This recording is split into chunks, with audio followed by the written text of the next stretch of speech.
রাতের অন্ধকারে পুলিশের চোখে ধুলো দিয়ে আসামে মহিষ পাচারের ছক পাচারকারীদের।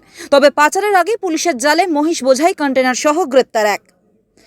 গোপন সূত্রে খবরের ভিত্তিতে নকশালবাড়ি থানার পুলিশ নকশালবাড়ি স্কুলডাঙ্গি মোড়ে একটি 10 চাকা কন্টেনার গাড়িকে আটক করে তল্লাশি করতেই দেখা যায় গাড়ির ভেতরেই রয়েছে মহিষ।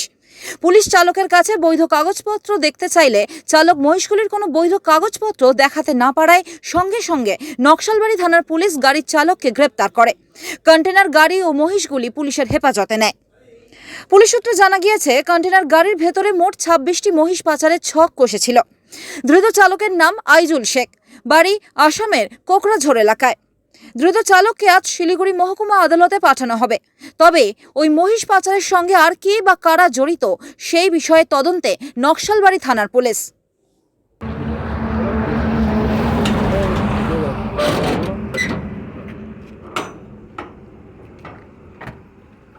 ভালো করে আলাদা মোবাইল থেকে ভিডিও করে নাও। চলো লাইট জ্বালাও করা চলো।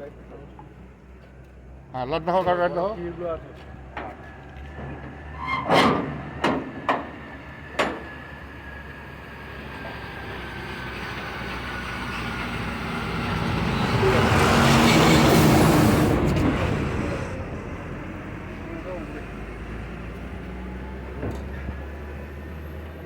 ভালো মতো করে সাইডটা ধরে ওঠো।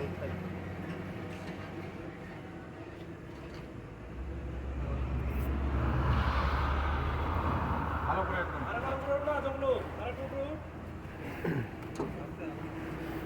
একদম ভালো করে পুরোটা এদিকে দে, এদিকে দে। টর্চ নে, একটা টর্চ লাইট দাও একটা ওকে। বাপরে,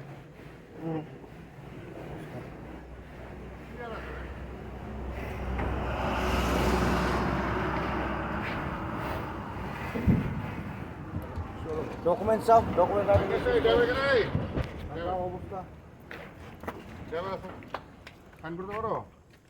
হ্যাঁ, সাইন করো, এইভাবে সাইন করো। হ্যাঁ,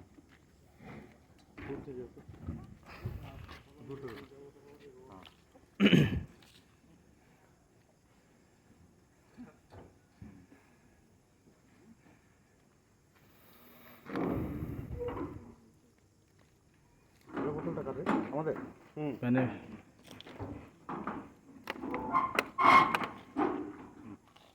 এই আমাদের দুটো ছেলে আসে, ধরে দুজন আছে আমাদের, দুজন।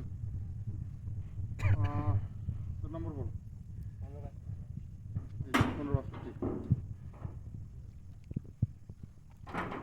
সুনীল সিংহ। নীল খুলে থাক, নাহলে গরমটা শেষ হয়ে যাবে। নীল পাঠাতে গাড়ি, পাঠাতে ওই জি 1553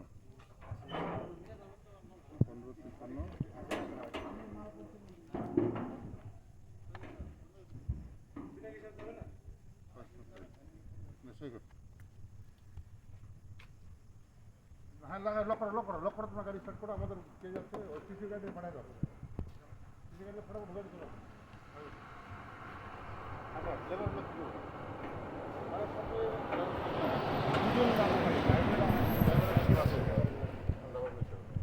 কারণ নাই ওটা না, হ্যাঁ ওখানে বড় ওখানে যাওয়ার পরে ওরা না এখন আসেন ঠিক আছে। লেবারগুলো যাক, আমাদের সিসি গাড়ি আছে, এই গাড়ি তো আছে। হ্যাঁ, এই গাড়ি তো আসবে না, একবার সব কিছু লাগবে তখন আমরা আলাদা করে লেবারগুলো সব এখান থেকে বন্ধ করে ছেড়ে দেবো, তারপরে ওটা